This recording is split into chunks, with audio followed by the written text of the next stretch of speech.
खेदाची बाब आहे. मलये भिल्ल पुरंदरी चंदन तरुकाष्टमिंदनम कुरुते असं म्हटलेलं आहे. संतत गमनात अनादरो भवती.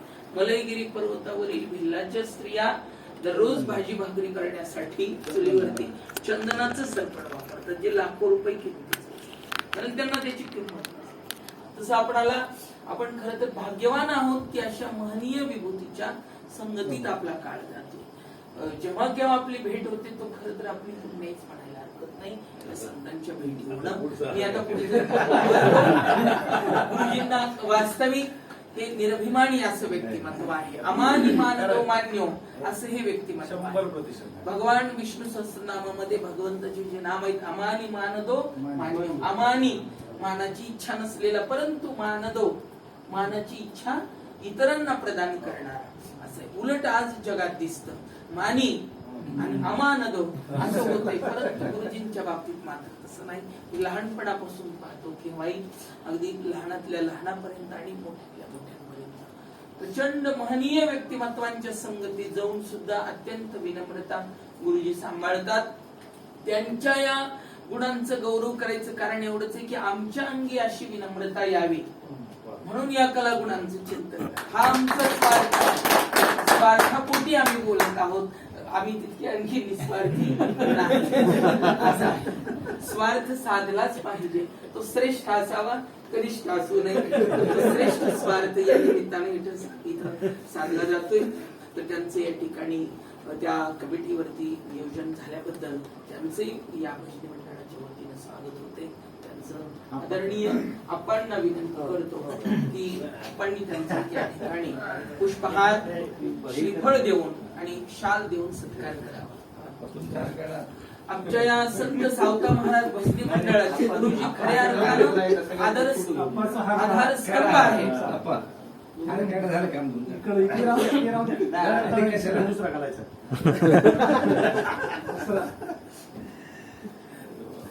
आमच्या भजनी मंडळाचे गुरुजी आधारस्तंभ आहेत.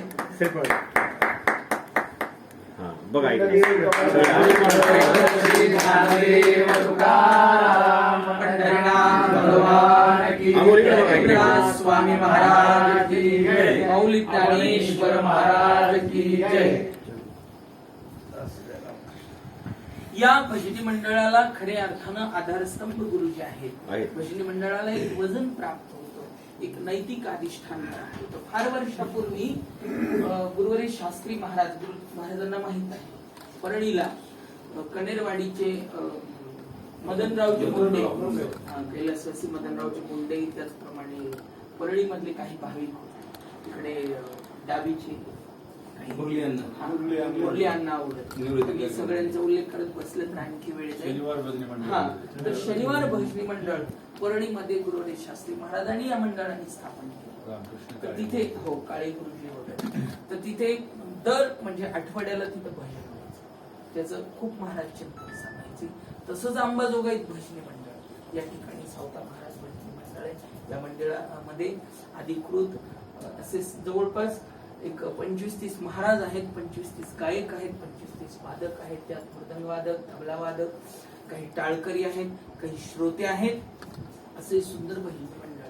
तर त्याला हे खऱ्या अर्थाने खांब अधिष्ठान रूपाने असल्यामुळं हे भजनी मंडळ खऱ्या अर्थाने आज काय म्हणते त्याला की मोठं प्रगट झालेलं आहे. त्या भजनी मंडळाच्या वतीनं आणखी एक चौथा सत्कार श्री हरिभक्ती परायण पंकज कुमार संतोषराव बैरागी महाराज यांचा या ठिकाणी होतोय.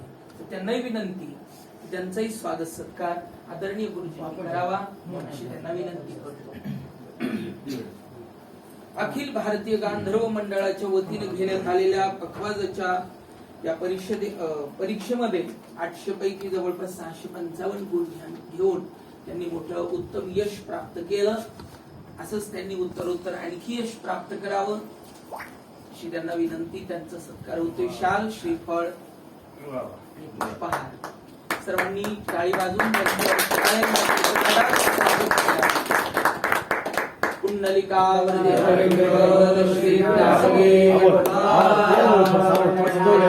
भगवान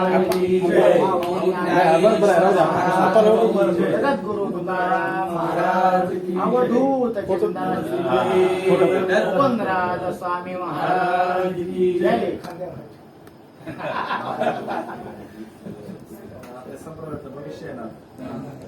पंकज कुमार महाराज खऱ्या अर्थानं वारकरी संप्रदायातील सद्गुरु जोग महाराज यांचे शिष्य बंकट स्वामी महाराज यांचं नामाभिधान त्यांनी धारण केले. बंकट कुमार म्हणण्यापेक्षा त्यांच्या पुढे आता मी चौघाही पुरस्कारार्थींना धन्यवाद पुरस्कार या ठिकाणी प्रदान केला त्याबद्दल भजनी मंडळाच्या वतीनं सत्कार केलेला आहे. पुरस्कार शब्दाचा अर्थ आहे पुरस्करोती इति पुरस्कार. पुरः म्हणजे समोर, समोर करणे म्हणजे पुढे करणे. आता हा जो पुरस्कार मिळाला याचा अर्थ कार्य इथंच थांबलं, केलेल्या कार्याची परिपूर्ती झाली त्याबद्दल इतका अर्थ नाही. याचा अर्थ आणखी पुढे उत्तरोत्तर कार्य आणखी याहीपेक्षा विशेष कार्य घडावं असं याच्या पाठीमागची भावना असते.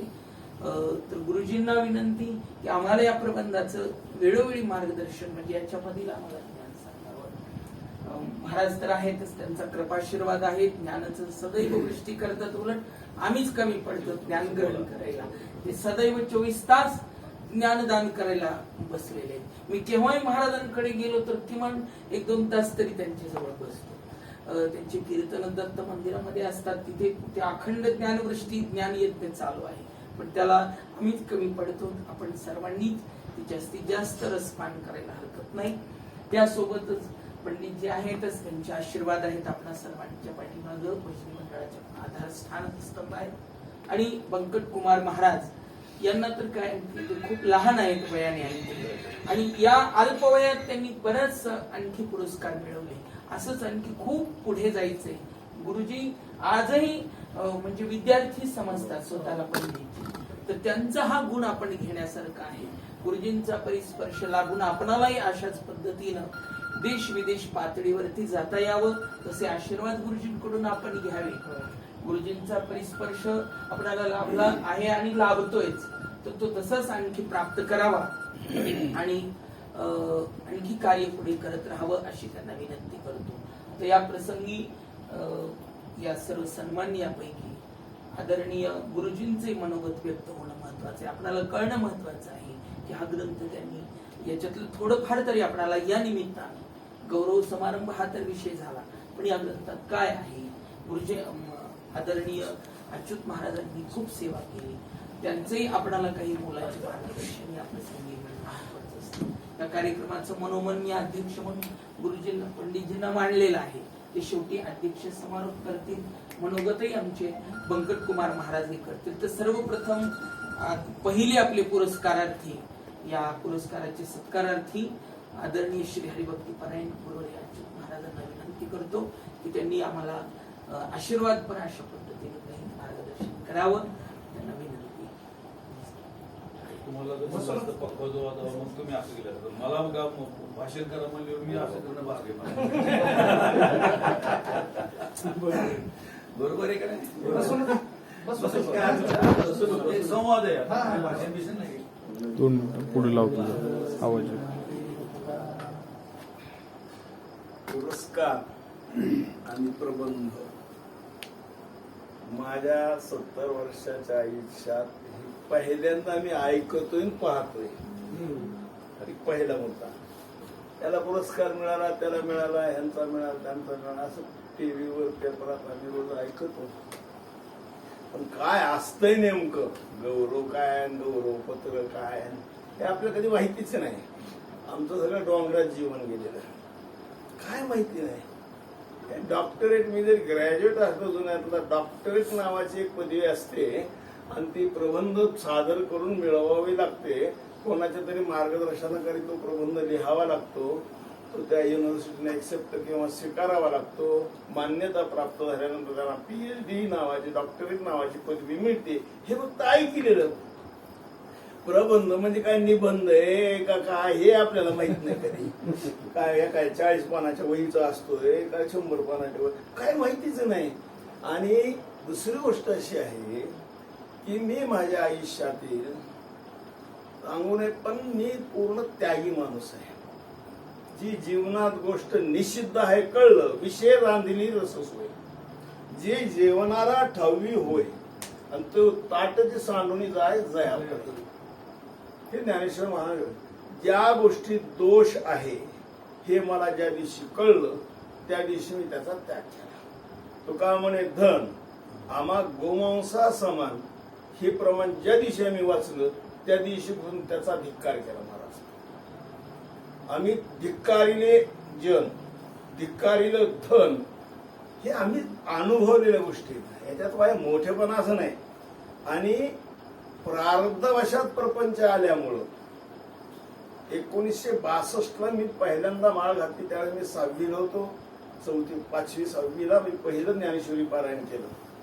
आणि तेव्हापासून आजपर्यंत अखंड पारायणाचा जिथं जिथं संबंध आला 12 ते 15,000 वाचकाचा व्यासपीठ मला सांभाळायचा योग आला. मोठे मोठे कार्यक्रम, हजारो माळकऱ्याचे कार्यक्रम. आता एक विशेष दुःखाची बात माझी अशी आहे, मी कट्टर संप्रदाय मानणार आहे. मला भेसळ अजिबात आवडत नाही. जिथे ज्ञानोबारायण तुकोबारायचा अवमान होईल अजिबात मरणांत वेदना आम्हाला होतात. अलीकडे कीर्तनकार पद म्हणायला लागले, काव्य म्हणायला लागले, गाणे म्हणायला लागले, मायबापाचे गाणे, देवाचे गाणे, काही का म्हणेना. ज्ञानोबाराय तुकोबारायचा अपमान व्हायला लागलेला आहे. माणसाचे नाव घेणं, ज्ञानोबाराय तुकोबारायचा अपमान व्हायला आहे. देवाच्या समोर देवाची स्तुती व्हावी, माणसाची स्तुती देवाच्या समोर जाणं, देवाचा अपमान होतो. हा आमचा भाव आहे. आणि ह्या निष्ठेनं आम्ही पूर्ण आयुष्य जरी प्रपंच करीत असलो तरी पूर्ण आयुष्य परमात्म्याच्या सेवेत अर्पण केलेला माणूस होता. बाकी काहीच नाही. आणि पहिली माझ्या तुमच्या माहिती करता सांगा महाराज, 19,500 कीर्तन मी आयुष्यात केली. आणि 19,500 कीर्तनामध्ये एकही कीर्तन माझं अबसेंट नाही किंवा काय म्हणतात हे झालं नाही, बाद झालेलं नाही.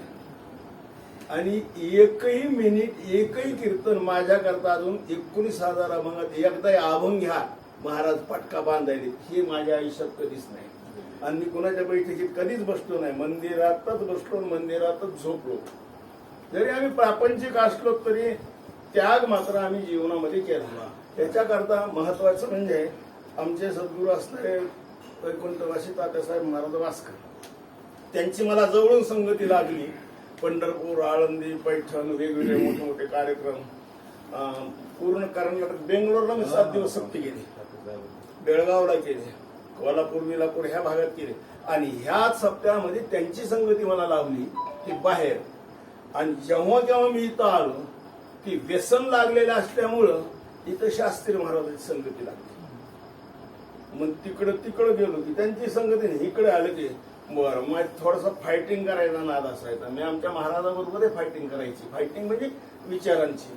इथे हे असाच का शब्द असावा, ते तसाच का नसावा. तुकाराम महाराजांनी या गात्यात तसं लिहिलं, त्या गात्यात असं, ह्याच्यात क्षेपक कोणतं वगैरे वगैरे अशा चर्चा असायच्या. शास्त्री महाराजांबरोबर त्या शेटेच्या माडीमध्ये आम्ही कितीतरी रात्रा काढल्या महाराज, कितीतरी रात्रा काढल्या. आता ते शास्त्रीच होते ना, आम्ही मिस्त्री. आम्हाला काय यात इतकं कळत नव्हतं. पण आमच्या बालबुद्धीला आहे.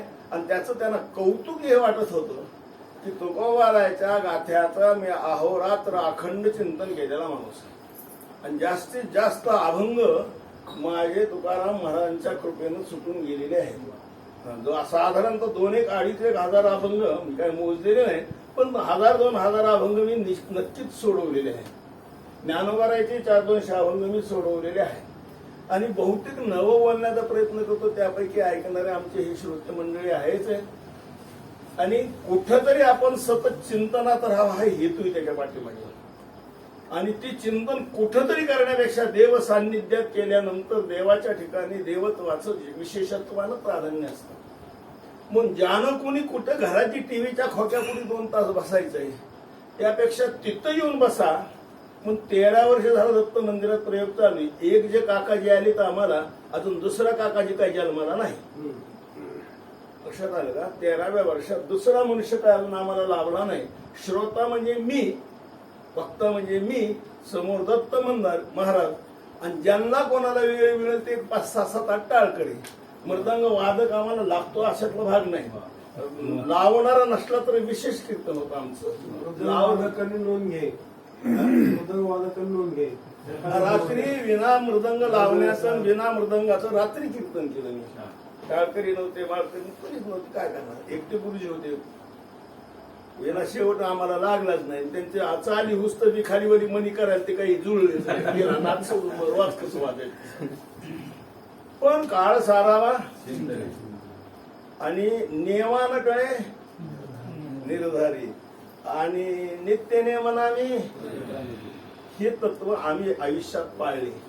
आणि हे पाळल्याचं कुठंतरी श्रेय हे मला मिळेपर्यंत माहिती नव्हते पुरस्कार. आणि तसे पुरस्काराची पात्रता आणि कसल्या लोभाची अपेक्षा आमच्याकडे नाहीच. आम्ही निर्लोभ जीवन जगणारी साधी माणसं आहोत.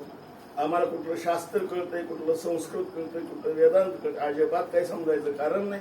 फक्त आम्ही रात्रंदिवस भगवंताची स्तुका म्हणे करा सेवा आणि आले जीवावरी तरी या ब्रिदाला हे करून मी सगळे डोंगरातले दगड मला सगळे ओळखतात.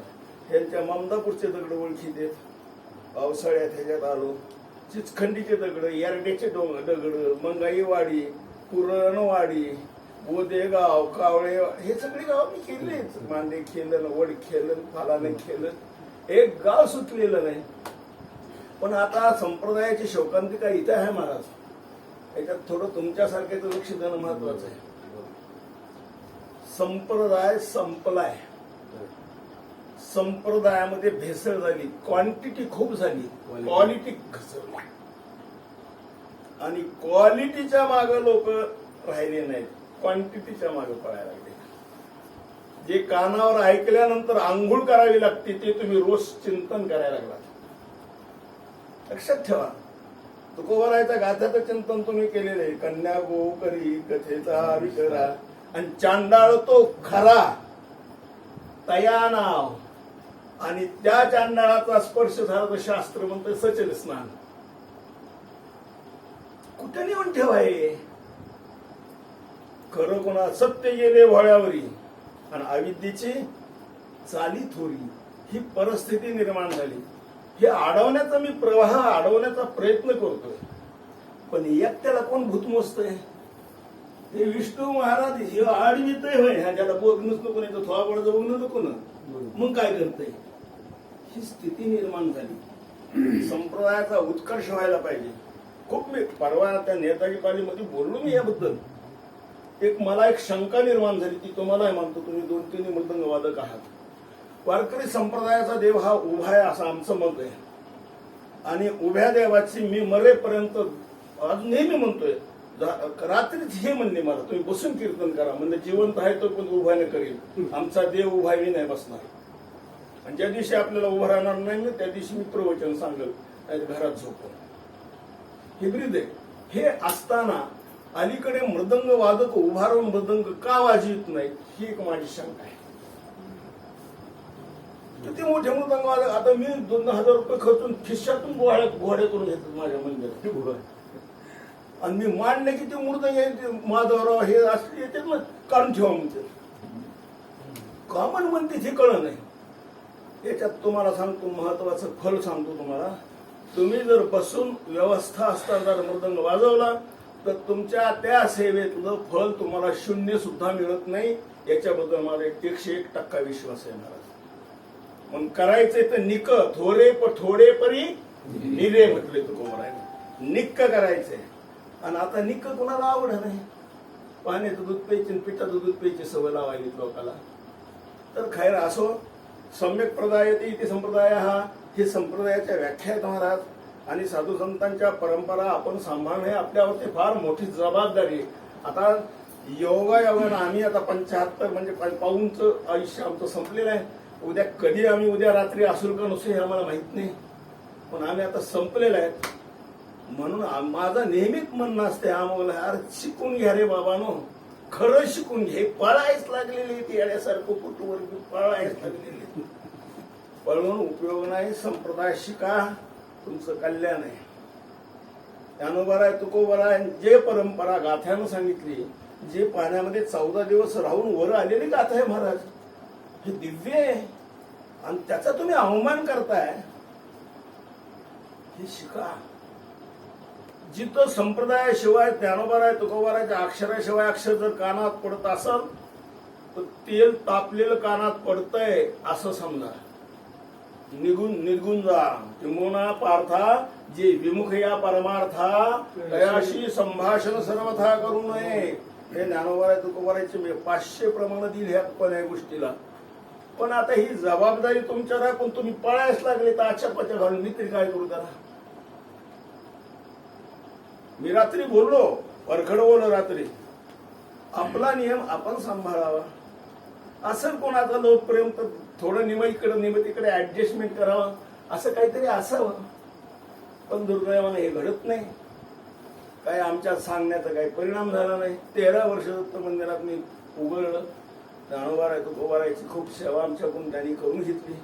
वेगवेगळ्या अभंगावर वेळवाकडं चिंतन करून घेतलं. आम्हीही केलं. तुम्ही लोक आला नाही. सगळ्याला मी विनंती करत असतो या बाबा तुम्ही कीर्तन करा तुम्ही या. हे तर काय डॉक्टरेट मध्ये गुंतले.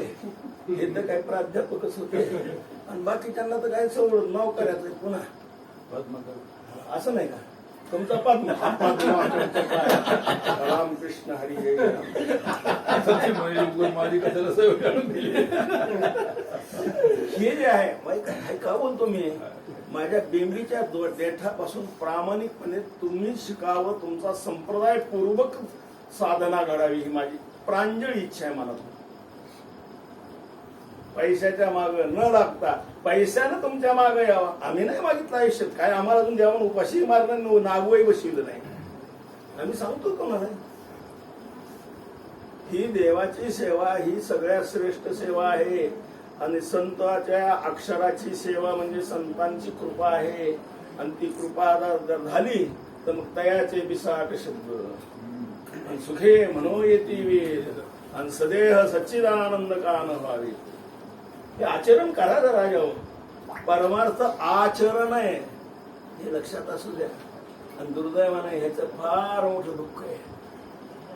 म्हणून ह्या पुरस्काराचं मला काही विशेष वाटलंच नाही. कौतुक हे मृद्याचं कौतुक करायची काय गरज आहे. हा 4 वर्षात 2 वर्षात जाणार आहे ह्याचे काय कौतुक करायचे. पण ह्यांनी जी काही परंपरा घालून दिली साधू संतांनी ती टिकवणं हे पुस्तक चांगले कौतुक आहे. पण ह्याच्यातलं ते टिकवणं महत्वाचं नाही का. शेत अन्न महत्वाचे का आलेलं पीक टिकवणं आणि सांभाळणं महत्वाचं आहे. गोफणीशी गुंडा घाली पागोऱ्याच्या नेटे आणि पळती हाहाकारे अवघी पाखरांची ठाटे. हे दुर्दैवानं वारकरी संप्रदायात घडायला लागलेलं आहे. नवीन नवीन महाराज नवीन नवीन मत नवीन नवीन प्रवाह नवीन नवीन सगळं धिंगाणा चाललेला आहे. बोलायचं म्हणजे आणि त्या धिंगाण्यामध्ये आपला संप्रदाय वाटोळ होत आहे. दुःख आहे. म्हणून मी कुठल्याच कीर्तनात कुठंच दिसणार नाही तुम्हाला. धिंगाणा आहे निसता अपवित्र होतोय. साधू संतांच्या घोंगडीला पैठणीला घोंगडीचं ठिगळ लावलं जातंय. हे थांबावं ही माझी सर्वांच्या चरणावर हात जोडून प्रार्थना आहे. ऐकणं ना ऐकणं तुमच्या हातात आहे. 25-30 वर्षाने मी तर प्रयत्न करीत आहे. आणि परमार्थ जिवंतराव आहे हेतू ह्याच्या पाठीमागे काय हेतू विष्णू महाराज. हे 4 माणसं जिवंत राहावे. 4 माणसं एकमेकाला चिटकून राहावे. 4 माणसांनी अभंगाची पाठांतर म्हणा हे म्हणा करायची सवय लागावी. पण दुर्दैवानं काहीच नाही. लगे मोबाईल काढतात कागद चिठ्ठ्याले ते संपलं का. तर ही कुठंतरी अक्षरांची सेवा घडावी. आम्हा घरी धन शब्दाचीच शब्दीची प्रयत्न हे आम्ही लक्षात ठेवावं. आणि आपण संप्रदाय करता वाहून घ्यावं. ज्याच्या ज्याच्याकडे कोणाकडे नोकरी बिकरी असेल ते करा. आमचं का आम्ही सोडलं मग तुम्ही सोडा असं आमचं म्हणणं नाही. पण ते उरलेल्या वेळात तरी प्रामाणिक परमार्थ करा. तुमचं कल्याण झाल्याशिवाय राहणार नाही. आणि भक्ती ते व्यभिचार झाला तर तिच्या इतका व्यभिचार बुद्धी न पवता आले फळ तेव्हा राहिले पिकोन परी ते जतन होय देठी नामेची सिद्धी आणि व्यभिचार बुद्धी न पवता. गोवराचे अभंग आहे ते. म्हणून भक्ती ते व्यभिचार नाही चालत. व्यभिचार या शब्दाची काही फोड करण्याची गरज नाही. थोडाही व्यभिचार उघडा झाला तर आयुष्याचं मात्र झालं हे लक्षात ठेवायचं. पण पारमार्थिक विचार घडू नये, परमात्म्यानं अशी बुद्धी द्यावी अशी प्रार्थना करतो. आणि माझ्या बोलण्याला जे काय तुम्हाला बोलायचं तेवढं बोलून संपवतो.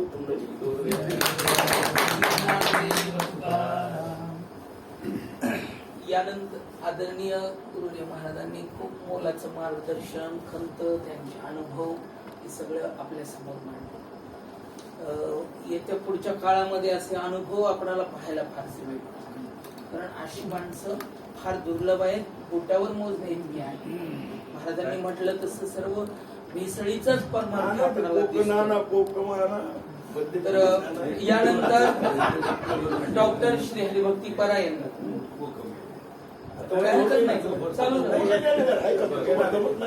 बसलेले श्रोते बसून कोकम प्राशन करते. आदरणीय डॉक्टर श्री प्राध्यापक गंजाळे यांनीही त्यांच्या प्रबंधाच्या संबंधानं आणि या सत्काराला त्यांच्या मनोगताच्या माध्यमातून उत्तर प्रदान करावं. आदरणीय पूज्य आपटा आणि ज्यांच्या हस्ते सत्कार असे माझे गुरुस्थानी असलेले आदरणीय बापू, आपण सर्व उपस्थित मंडळी सूत्रसंचलन करणारे महाराज महाराजांनी जी खंत व्यक्त केली आईच्या तळमळीत, शास्त्री महाराजही तळमळ व्यक्त करायचे, वाजवायचे. आमच्या आयुष्यामध्ये कधीच महाराजांच्या विषयी यत्किंची तरी तेवढाही फारका भाव किंवा महाराज बोलले असं कधी वाटत वाटायचं ना. आपला अधिकार टिकलेल्या वाणीचा जो जो शब्द असतो तो समाज सुद्धाचा असतो आणि त्या शब्दाप्रमाणे जर सर्वांनी चाललं तर खूपच आहे. हा प्रबंध लेखन करण्यासाठी आपण जी वेळोवेळी चर्चा केली, या प्रबंधाचं श्रेय दोन व्यक्तींना जातं. एक माझे गुरु ज्यांनी मार्गदर्शन केले डॉक्टर विद्यासागर पाटील सर आणि आप्पा. या प्रबंधामध्ये वेळोवेळी संप्रदायामधल्या आपण ज्या खंती व्यक्त केल्या त्या खंतीचे प्रत्यक्ष मी बघितलेल्या लहानपणापासून बघतो आहे. 1968-69 पासून त्याच्या अगोदर 68 पासून तरी मला लहान करतात. मी 69 पासून बघतो. तेव्हापासून बघितलेल्या योगपुरुषांच्या नोंदी आहेत आणि ज्यांनी आजार केला अशा पूर्वीपासूनच्या आतापर्यंतच्या श्रेष्ठ म्हणणाऱ्या सर्व व्यक्तींच्या नोंदी, मग ते संतांचे वंशज असले तरी त्यांच्या नोंदी घ्यायला गै केली नाही. आणि फडकरी म्हणवणारे, मठाधिपती म्हणवणारे, महाराज म्हणवणारे, कीर्तनकार म्हणवणारे, जे जे काही दिसलं ते इतक्या प्रखरपणे मांडलेलं आहे संप्रदायाच्या संदर्भात आणि चांगली बाजूही तेवढ्या समर्थपणे मांडली. तर माझ्यावर जे संस्कार आहेत पारमार्थिक बाळ कडूच आहे. आज माझ्या कानावर जो शब्द पहिला पडला असेल आईच्या उदरातून तर तो परमार्थाचा शब्द असेल याची मला खात्री. आणि तेव्हापासून मी जे अनुभवतो आहे, बघतो आहे, त्या बघण्याचे प्रसाद या लेखनावर उमटलेले आहेत. दुसरी गोष्ट म्हणजे सांप्रदायिक अंगही आहे आणि संशोधनात्मक अंगही आहे. मला सांगायला आनंद वाटेल की मराठीच्या क्षेत्रामधले सर्व प्रवाह हे ज्या प्रवाहामध्ये मी चिंतन केलेलं नाही, अभ्यास केलेला नाही असा एकही प्रवाह नाही. मग तो लिंग्विस्टिकचा असो, काव्यशास्त्राचा असो, लोकसाहित्याचा असो, दलित साहित्याचा असो, ग्रामीण साहित्याचा असो, आदिवासी साहित्याचा असो, प्राचीन ते आधुनिक कालखंडातला इतिहास असो, एकही इतिहासाचं पुस्तक नाही इतिहासाच्या प्राध्यापकाने वाचलेलं नाही. जे ब्राह्मणेतर चळवळीच्या साठलेपणाने इतिहासाची पुस्तकं काही लोकांनी लिहिली ती अगोदर वाचली. जयसिंगराव पवारांची सगळी पुस्तकं वाचली, बेंद्रेंची सगळी पुस्तकं. आता एक संभाजीराजांच्यावर जयसिंगराव पवारांचं एवढं पुस्तक विकत घेतलं ते पुस्तक. एकाही इतिहासाच्या प्राध्यापकानं पूर्ण पुस्तक वाचलेलं नाही, 8 दिवसात पुस्तक वाचून काढलं. जे सगळे इकडचेही संस्कार आहेत आणि पारमार्थिक संस्कार आहेत. म्हणून मला माझ्यामध्ये दृढीकरण झालं, अभ्यासांती दृढीकरण झालं. ज्या ज्या विषयाचं दृढीकरण झालं त्यावेळेसच मी लेखणी हातात घेतली. एक उदाहरण सांगतो. माझ्या मनामध्ये संभ्रम होता की मी वारकरी संतांच्या तत्वज्ञानाची नातं कुणाशी जोडू. काही म्हणतात शेवागमाशी नातं, काही म्हणतात नाथपंथीयांशी नातं आहे, काही म्हणतात चिदविलासवादी स्वादांशी नातं आहे, काही म्हणतात जगद्गुरु शंकराचार्यांशी नातं आहे. कुणाशी नातं जोडा. मी सगळी पुस्तकं वाचली, पण त्या पुस्तकामध्ये माझ्या सुदैवाने आणि त्याच्या दुर्दैवाने एका व्यक्तीचा उल्लेखच नव्हता.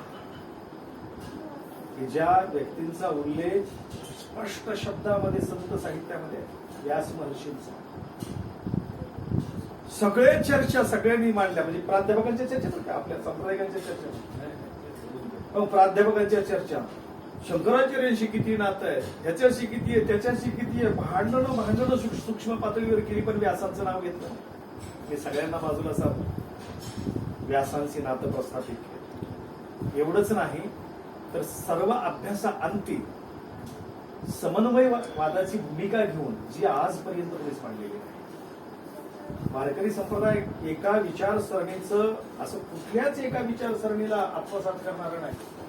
सर्व जगताच्या पाठीवरच्या सर्व विचारसरणी, भक्ती चार्वाकाच्या पासून सांख्य आदी सर्व, बौद्ध जैन सगळेच,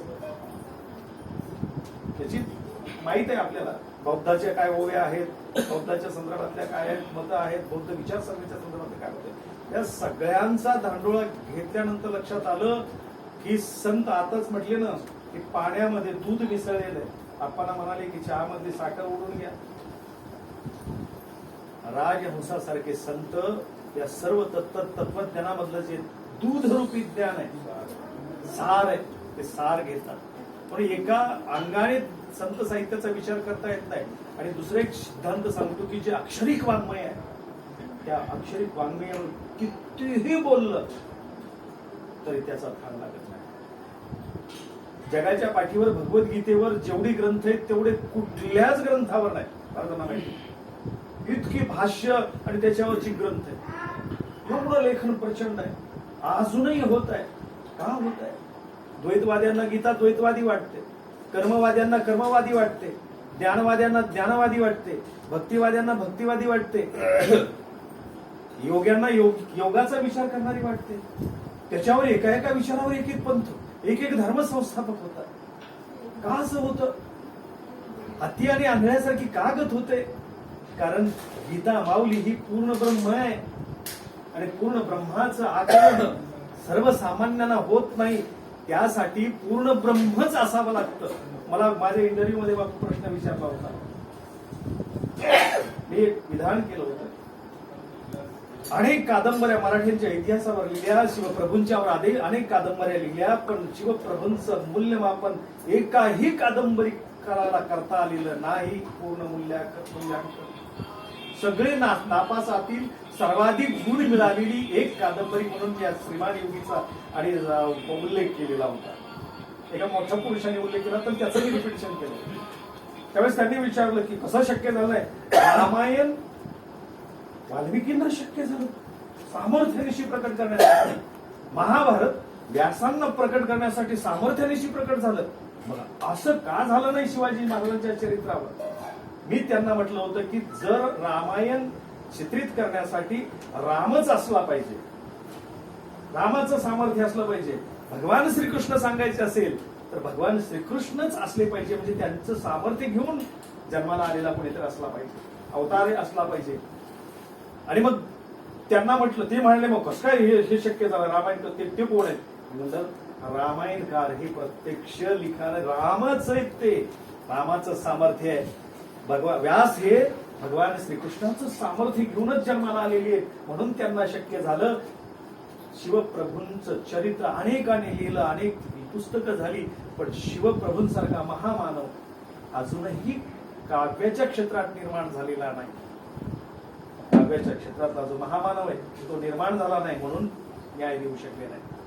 म्हणून गीते पण असे कितीतरी धर्मपंथ निर्माण झाले. माझ्या समोर होता प्रश्न उपस्थित झालेला होता की अशा अनेक मत आहेत, त्या अनेक मतांचा काय निर्णय द्यावा. मग मी निर्णय दिला की वारकरी संप्रदायाचं तत्वज्ञान हे समन्वयवादी आहे. सर्व जगाच्या पाठीवरच्या ग्रंथांचा अभ्यास करून सार रूपाने सिद्ध झालेलं हे समन्वयवादी तत्वज्ञान आहे. ते त्याचे दाखले दिले. पहिला दाखला याच्यामध्ये आलेला दाखला आहे श्रीमद भागवतामध्ये. व्यास कसे समन्वयवादी भूमिका घेऊन त्यांनी क्रांती केली त्या कालखंडामध्ये.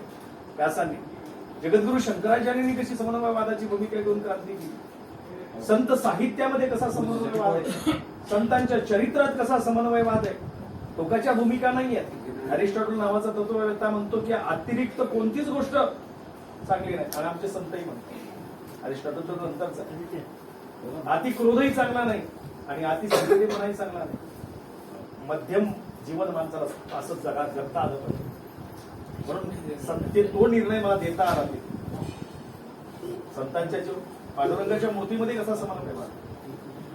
या प्रबंधामध्ये भले भले म्हणवणारे मी सामान्याचा विचारच केला नाही. राजे ढेरे, सदानंद मोरे, हे साधूच, असे मोठे मोठे जी मंडळी आहेत की ज्यांचं लेखन अक्षरिक लेखन म्हणून मानलं जातं, त्यांनाच पकडले आणि सप्रमाण त्यांचे मुद्दे खोडले, त्यांच्यातले दोष दाखवले.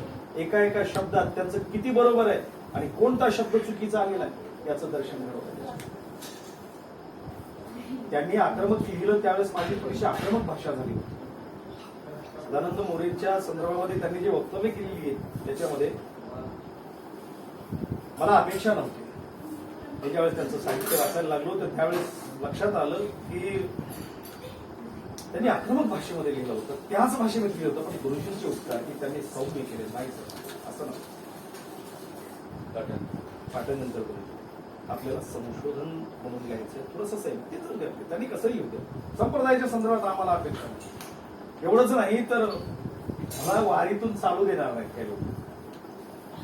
त्यामध्ये संतांचे वंशजही सामील असतील. एखाद्या वेळेस त्यांनी जर एक पुस्तक रूपाने प्रकाशित झालं लक्षात आलं तर ते माझ्या अंगावर येतील, मारतील. मला त्याची समानाय काय करणार. ज्ञानोबा तुकोबारांच्यासाठी ज्ञानोबारांसाठी आम्ही पहिलंच मस्त खातावर कापून ठेवलेलं आणि अनेक चर्चासत्रामध्ये आणि परिसंवादामध्ये ते दाखवूनही दिलेले. गीता ज्योता दोन्ही काहीच नाही बरोबर, काहीच नाही बरोबर. कोल्हापूरला बूट काढला होता, काय बरोबर नाही. सगळे मला रोखत होते. म्हणलं मरणाची भीती आम्हाला नाही. सत्य ते सत्यच असलं पाहिजे आणि असत्याची कधीच कास धरायची नाही. म्हणून या पद्धतीने त्या प्रबंधाचा पहिला विषय झाला. दुसरं की म्हणजे कुणाचाही मुलाहिजा न ठेवता जे काही सत्य आहे संप्रदायालाही मान्य होईल आणि संशोधकांनाही मान्य होईल. दोन्हीचा समतोल साधणं फार अवघड गोष्ट आहे आणि हे करता आलं मला. संतांची कृपा आहे. लहानपणापासून गुंडा महाराज देगलूरकरांच्या पासून विशेषतः भाऊ उपस्थित आहेत म्हणून म्हणत नाही. बापूंचं माझ्यावर लहान होतं, सगळ्यांचं सगळेच कौतुक करत होते. बापू बाळ बाळ म्हणायचे. हातच निसर्गच गोड होता. बापूही कौतुक काय हात रे म्हणतात. धगपटे महाराज म्हणायचे खुशाल बुवा हे नगन नगन आहे असावं लागतं इथं. म्हणायचे हे नगन नगन आहे. कसा आला काय कसा आत आहे. सगळ्यांच्या इच्छा होत्या पण मला त्यांच्याकडून शिकण्यासाठी माझं दुर्भाग्य म्हणायला हरकत नाही. ते मुक्त हस्ताने द्यायला तयार होतं. इकडे बापूही प्रेम होतं, धगपटे महाराजांचंही प्रेम होतं. त्यांची तरी इच्छा होती महाराजांची कारण शिक ये. पण काही अडचणी मला नाही शिकता. सगळ्याच गोष्टी साध्य होतात. सगळ्याच गोष्टी साध्य करण्याचा कोणी म्हणतात ना तुला गाता येतं का. हो गाता येतं. सगळे म्हणतात तुला गाता येतं पण गाण्यातलं काय येतं. वाजवता येतं का. हो वाजवता येतं पण वाजवण्यातलं काय येतं. कीर्तनही करतो म्हणे. अरे कीर्तनातलं काय येतं. एक विषय न ठरला. खेळातलं अरे तो खेळात नंबर एकलाच आहे पण खेळातलं नेमकं काय त्या खोलामध्ये शिरण्याचा प्रयत्न जोपर्यंत आपण होत नाही तोपर्यंत त्या कलेमध्ये समाधानकारक यश प्राप्त होत नाही. आपल्या पिढ्यान पिढ्या जातात. म्हणून याच्यामध्ये मी मात्र समर्पित जवळपास पहिलं प्रकरण लिहिण्यासाठी मी 2.5 वर्ष आणि शेवटचा जो मुद्दा आहे एवढे मतभेद होते. विशेष म्हणजे वारकरी संप्रदायात मतभेद इतके लोकांचे वैचारिक मतभेद. अर्धा भाग मला लक्षात आलं त्यावेळेस मला बारवाईत कळलं नव्हतं, पण वारकरी शिक्षण संस्थेमध्ये 2 भाग आहेत. एक चिदविलासवादाची शाखा आहे, दुसरी जगद्गुरु शंकराचार्यांची शाखा आहे. मी म्हणलं मामासाहेब कोणत्या शाखेचे, महाराज कोणत्या शाखेचे, स्वामी महाराज कोणत्या शाखेचे. हे थांबवलं लेखन. मला ज्यावेळेस निदर्शनास आल्या ह्या गोष्टी त्यावेळेस काय निर्णय द्यावा, मग मी त्याचा अभ्यास केला. खरंच जोग महाराज थोडेसे चुकलेले होते, पण जोग महाराजांचं सगळं वाङ्मय वाचल्यानंतर लक्षात आलं शाखा आणि जगद्गुरु शंकराचार्य याच्यामध्ये आजही म्हणतो मी की शब्द छलाशिवाय दुसरं काही नाही. जगद्गुरु शंकराचार्य जे म्हणतात ते चिदविलासवादी म्हणतात, फक्त एक करतात ते की ब्रह्म सत्य आहे आपल्या तेही म्हणतात आणि जगतही सत्य आहे हेही म्हणतात. आणि पुन्हा एकीकडे म्हणतात की हे सगळं ब्रह्मच आहे आणि ते लयाला जाणार आहे. पण हे खरं आहे. आता हेही त्यांचं खरं आहे, पण जगद्गुरु शंकराचार्यांनी 2 जे प्रकार मानलेले कोणते 2 प्रकार 2 सत्ता मानल्या. एक पारमार्थिक सत्ता आणि प्रातिभाषिक सत्ता. याच्या खोलात चिदविलासवादी शिरले का? प्रातिभाषिक सत्तेमध्ये जगत हे सत्य आहे. प्रातिभाषिक सत्तेमध्ये जगद्गुरु शंकराचार्य म्हणतात जगत हे सत्य आहे. प्रातिभाषिक सत्तेमध्ये जीव, प्रातिभाषिक सत्ता कुणाला कळते? जोपर्यंत जीवदशा आहे. आता मी बोलतोय मात्र मला त्याची जाणीव आहे. संबित म्हणजे जाणीव. संबित याचा अर्थ जाणीव. मला त्याची जाणीव आहे. जोपर्यंत मला मी आणि माझेपणाची जाणीव आहे तोपर्यंत ही प्रातिभाषिक सत्ता कायम आहे. शंकराचार्य कुठं खोटे म्हणतात ते आहे. पण जिला आदी नाही आणि तिचा अंतही शेवटी तिथेच जाणार आहे, मध्ये ते दिसते म्हणून त्याला भासमान म्हणायचं, स्वप्नवत म्हणायचंय, मृगजळवत म्हणायचंय. ही विचारसरणी आणि ते म्हणणारे विचारसरणी हे घोटाळे टाकणारे तेच मांडतायत. मी दृष्टांत बघितले काही लोकांनी राम शेवाळकरांची जी व्याख्यान आहेत त्यांच्या समोर तर मी एक किंचितही नाही. त्यांनी म्हटले की एक दृष्टांत दिला होता की अहो जलतरंग जो आहे ना त्या तरंग आणि पाणी वेगळं आहे का? चिदविलासवादाचं स्पष्टीकरण देताना ते म्हणतात आणि जगद्गुरु शंकराचार्याचं सिद्धांत मांडतात आणि म्हणतात की मोक्ष ही संकल्पना त्यांनी टाकावी लागेल असे बोलतात. अरे मोक्ष एक पायरी आहे. मग मी याच्यात निर्णय दिलेला आहे की सगळ्याचं सार आहे आणि जगद्गुरु शंकराचार्यांची परंपरा स्वीकारून तो टप्पा, मोक्षाचा जो टप्पा आहे तो टप्पा गाठल्याशिवाय, महाराज BA चा टप्पा गाठल्याशिवाय डायरेक्ट MA ला ऍडमिशन मिळतं का? पूर्ण केल्याशिवाय हा मोक्षाचा टप्पा आहे. जगद्गुरु शंकराचार्यांनी त्या टप्प्यापर्यंतचा विचार केला आणि त्या जगद्गुरु शंकराचार्यांच्या त्याला विचाराला पुढे नेण्याचं काम वारकरी संतांनी केलं. पुढे नेण्याचं काम त्यांना नाकारून नव्हे ही भूमिका घेऊन तिथं मांडली. नाकारून नव्हे त्याच्या पुढे मग त्यांनी मांडलेलं आहे की मग पूर्ण ब्रह्माची अवस्था प्राप्त झाल्यानंतर मग पुन्हा आणखी तटस्थ राहणे ही होते. शास्त्राप्रमाणे आता मला माहिती आहे कसं राहता येतं त्याची शास्त्रीय प्रक्रिया आहे. आणि मग भगवंताच्या सामर्थ्याने पुन्हा अवतार घेतो. अगोदर अद्वैत प्राप्त करणे आणि त्यानंतर मग द्वैतामध्ये भगवंतासारखे येणे. द्वैतामध्ये कल्पित द्वैताच्या माध्यमातून जीव शरीर धारण करणे किंवा मरूप शरीर धारण करणे ही भगवंताची जी प्रक्रिया ती आहे. अशा पद्धतीने याच्यामध्ये प्रबंधामध्ये ह्याच्यासाठी सांगतो की इतर विषय तर आहेत ते काही फार महत्वाचे नव्हते. हा माझ्या समोर फार महत्वाचा आव्हानाचा विषय होता आणि तो विषय मांडण्याचा प्रयत्न झालेला आहे. इतरही बरेचसे विषय फडकऱ्यांच्या परंपरा आल्या.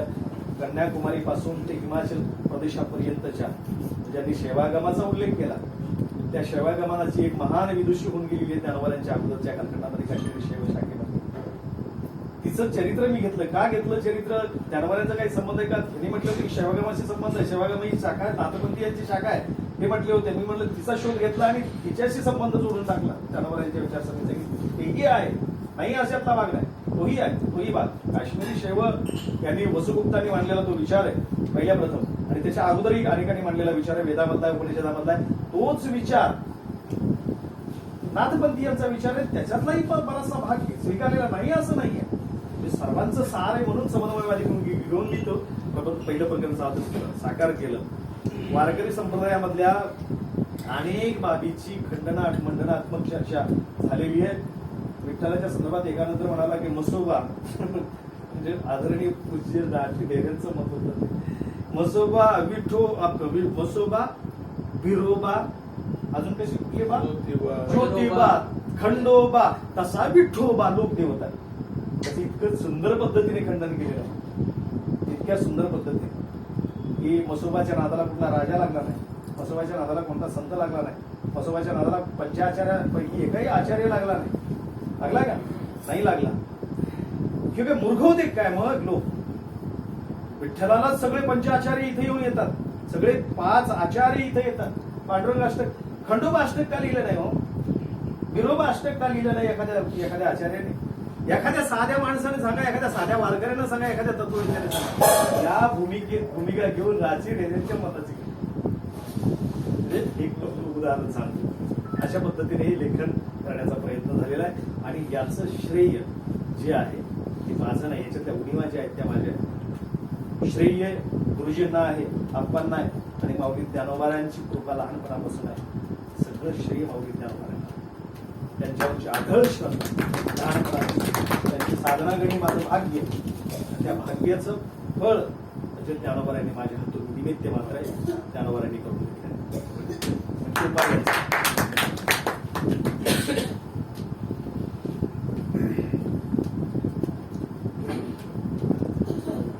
श्रुतयश्च भिन्ना स्मृतयश्च भिन्ना नैको ऋषीयस्य वच प्रमाणम् निरक्षीरमिवाम् महाजनो येन गतस्य